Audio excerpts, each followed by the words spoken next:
Hi everyone, welcome back to the channel. Today we're in London at the Science Museum and we've come to see the Clockmakers Museum exhibition. So let's go in.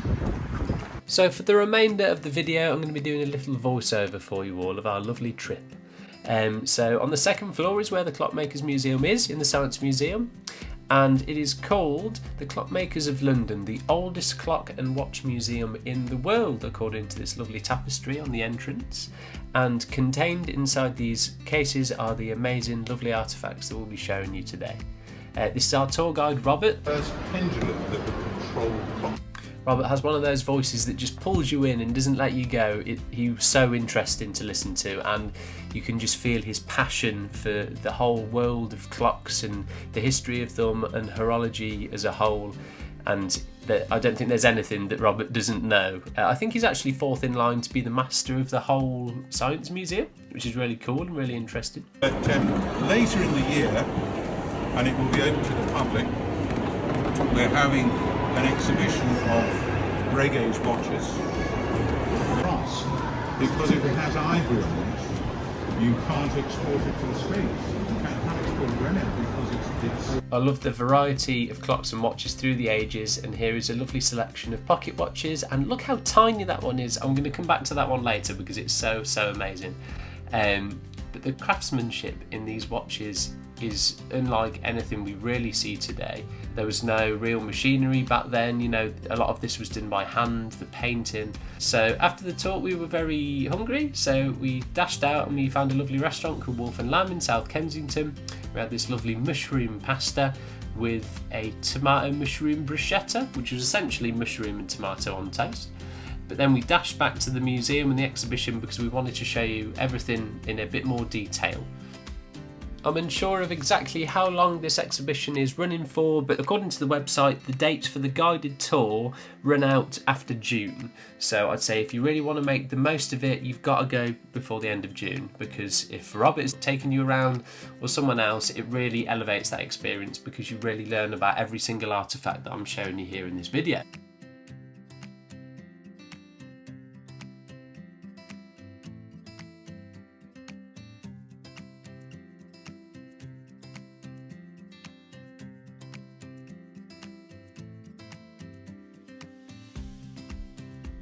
In here we have some rather old pocket watches that look like Lockets, and it kind of puts emphasis on how precious they are because we put precious photos and things in Lockets. The detail in something so miniature and small, if you had one of these you were considered very wealthy, and apparently they would regularly be stolen off you basically, and in that time you would get put straight in prison or maybe something stronger. Yeah. And here's a lovely, maybe grandfather clock, but the painting on this and the symmetry of it, considering this is all done by hand, it is phenomenal.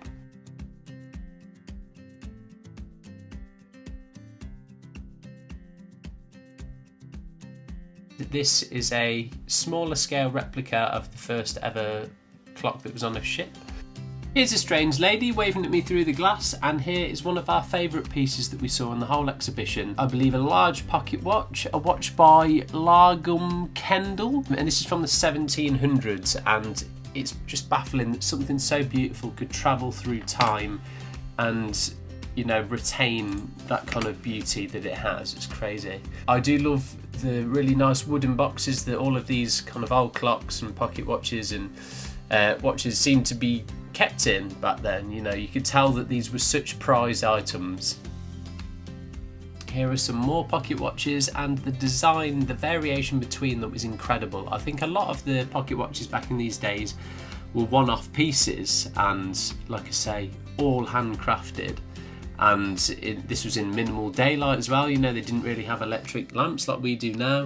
It was probably all under candlelight. This was a really cool and interesting one. So this is Sir Isaac Newton's clock. I assume he had many, but this was specially made for him, a one-of-one piece. And here in this case is a rather lovely moon phase watch by Smith & Son. I was so surprised and pleased to see a moon phase pocket watch. I never have before. It's so lovely. I would love to own one myself, but the worth of these is incredible, which, you know, it makes sense, but yeah. So these are really cool, and I had no idea that this was a thing, but of course it is. So the key that you wind up the clock with, or old clocks, there are many different designs of these keys, and I'm just going to zoom in on this really cool Mary Queen of Scots pocket watch, which is in the shape of a skull. How cool is that? And Nelthrop's collection as well, very cool. But anyway, yes, coming back to the watch keys, how cool is it that these are all just so differently designed, and that is essentially like an accessory that people would carry around with them attached to their pocket watch, but they're all so unique. And you know, I imagine people could probably trade them and collect them and all that stuff. I think that is a really cool addition. And here we are back at the tiniest pocket watch I have ever seen in my whole life. It must be the smallest one in the world. It must be.